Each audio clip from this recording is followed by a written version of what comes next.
Hello and Merry Christmas from Bali. Today I'm going to show you some underwater photography that I've done since I started traveling the world.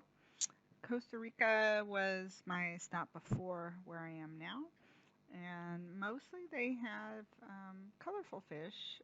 The coral's not incredible, but I was kind of a snob, I think, when I got here until I started discovering a little tiny nuances. Like this is a starfish that is actually eating a big urchin. And be patient with my video's raw footage. I haven't really clipped it yet.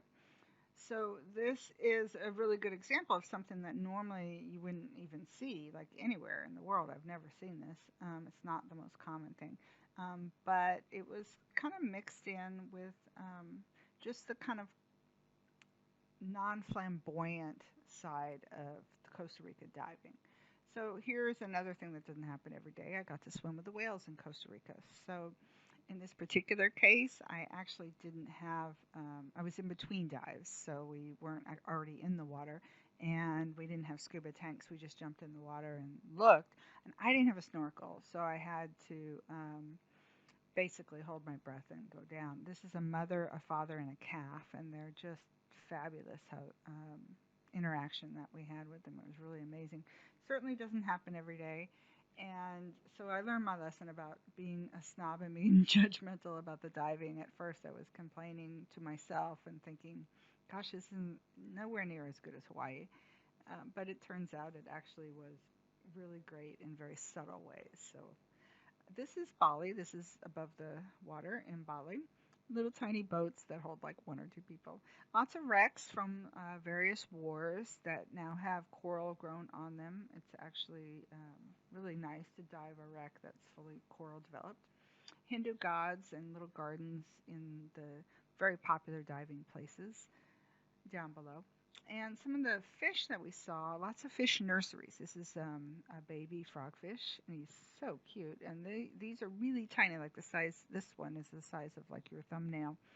And another one, a juvenile, that's incredibly small. So it was really cool. This is a scorpion leaf fish. It was really cool to see a lot of these fish and their younger stages. Lionfish, baby lionfish, and then here's an adult lionfish, which actually may or may not be a different species now that I look at it. I'm not a naturalist, so I don't know. This is cuttlefish. I don't know all of the technical names for anything. I have to stop and go and look. That was a yellow weeded scorpion fish. I just haven't yet. Okay, seahorses are something I've always wanted to see. That that is a spiny seahorse, I believe, and that's a pygmy, I believe. Again, not a naturalist, but maybe someday I will be. Okay, so shrimps and crabs are fun just because they're always interesting. This is actually a shrimp. I know it doesn't quite look like one, but it is. This little guy, oh my gosh, he was so cute. He like performed this whole show for me, and here's part of it. He came out. He came actually all the way up to my mask and like put his little face at my face. It was quite cute. But yeah, everywhere he went, he followed me around for a little while and pulled his little shell with him. These are harlequin shrimp. Now in Hawaii, we had harlequin shrimp, but it was more like a chasing a ghost. You would hear on the pier someone would say, "Oh yeah, there's a bunch of harlequin shrimp over there," and so all the dive boats would go out there looking for them. And I've seen them there, a few times, but you certainly don't get a good look at them. They're usually hiding way under the coral. Here in Indonesia, however, they are all over the place and quite common. So that was a lot of fun. So I got some good pictures of them. We're looking right down that guy's mouth. And here he's eating something. It was so nice to just see something that had eluded me for such a long time. And in Indonesia, they usually were in pairs or in larger groups. So I found that here's a good example. So here's a couple. I don't know if they're mating or getting ready to mate this time of year, but I saw a lot of nudibranch also in pairs. So speaking of nudibranch, so nudibranch are little like sea slugs, for lack of a better word. And I'm used to seeing them like in this style. This particular one, by the way, was all over me. I had to pull them off of my wetsuit. They come in a variety of different sizes. So they get as small as a grain of sand. The next level up, I would say, is the size of a grain of rice. The next level up, I would say, is somewhere between the size of the tip of your finger and the length of your finger, which a lot of these ones you're seeing now are. And then the biggest ones I've ever seen are like from my elbow to my wrist. So I don't know the names of all of them. I tend to look them up from time to time. And I put pictures of these on my bags in the past. I think some of these are actually better pictures than those. But they were everywhere. There were certain dives where there were like hundreds of them all over the sand. Here in Bali, they do something they call muck diving, where you go out over the sand. There's no coral. It's literally just sand. You go out at night, and nudibranch just come out of the sand, or various creatures just come out of the sand. These pictures are in the day, and they are often on coral. But it's just interesting to see a whole world where we have a whole variety of species that just come in droves. This thing, it's a nudibranch, but it sure looks like it was a stick. This one is like the size of a grain of sand. Very cute. This one is see-through, and there is a head down there somewhere. You can see it kind of at the bottom. I find these things are so cute. I enjoy seeing them. I think they're fun. This one is super small, like grain of sand small, sitting on a grain of sand. Same with this one, so small. You need a magnifying glass when you dive, actually, because this one is even smaller. This is probably the smallest one I think I saw. And this one is a nudibranch with a nudibranch on top of it. So the purple one is also a nudibranch. It's very funny. They come in every shape and size, and they're really interesting. Yeah, they're just a really fun thing to go and look for. These are some of my favorites. So anyway, take a look at the nudibranchs as they come up, and you see that little pom-pom thing that's kind of on the middle of their body or towards the back. That's actually how they oxygenate. They pull the oxygen out of the water. It's like a siphon on an octopus.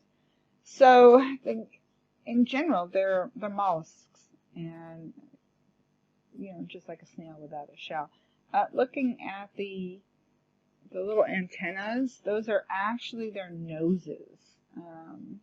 I thought they were ears, but apparently they're noses. And they do have eyes. You just often can't see them, but the eyes only see things like light and dark. They don't see much else than that. So there's 4 of them in that particular shot, which is interesting. So this one is super duper duper tiny, like grain of sand, or grain of rice tiny, actually. I don't remember what it was sitting on, but I can't even see these when I'm in the water. I have like a guide that points to them, and then this guy was funny. I watched him for a long time. He flipped over a few times. It was hilarious. But anyway, the guides will point them out to me. They'll locate them, and some people have a magnifying glass, and they literally hold it up before they take a picture. Now, I don't have any like fancy camera at the moment. I have on my GoPro, which Linda gave me for Christmas last year. Thank you very much, Linda and Rick. And oh, hey, this is a ribbon. Now, this ribbon, this is spun and laid the eggs. In this case, I think it was Spanish dancer. But this is how and where they lay their eggs. So I don't know much about it, and I have to learn. This is also a nudibranch. Looks kind of wild, doesn't it? The things you see, this was taken at night. At night, everything is different, and all kinds of crazy things come up that you don't expect. This guy was hilarious. I watched him for quite some time. It was pretty strong, little bit of a current going on for him. And, yeah, I don't know what he was doing, but he was fun to watch. Prior to coming out here, I had never even seen anything like these. These are not the kind that I saw in Hawaii. And I wasn't really looking for them. Even in Palau, I've caught a few good ones, and, had some good ones for my bag and whatnot, but these were different. They were in such high quantity and in larger sizes. So let's talk about Spanish dancers, which are also a mollusk, and technically they're a nudibranch. This is actually not a Spanish dancer. It's some other species in the same category. But you can see they're pretty big, size of the palm of my hand, and they look like giant balls of jello, which I've never touched one, but I imagine that's how they would feel. This one is large, so these are like from your wrist to your elbow big, and they come in a variety of species as well. I typically only see them at night. They're nudibranch. You can see they still have the oxygen in the back, and the ears or eyes, or excuse me, noses in the front. So they call them, because of how they move, so when they're not crawling, they're flying through the ocean, and that's typically why they call them, I think, Spanish dancers, because they dance quite a bit. We saw anywhere from like 10 in one night. So thank you for watching my little video, and Merry Christmas. I'm trying to organize my pictures and videos in a more formal manner in the future. Thanks. Merry Christmas. Happy New Year. Bye.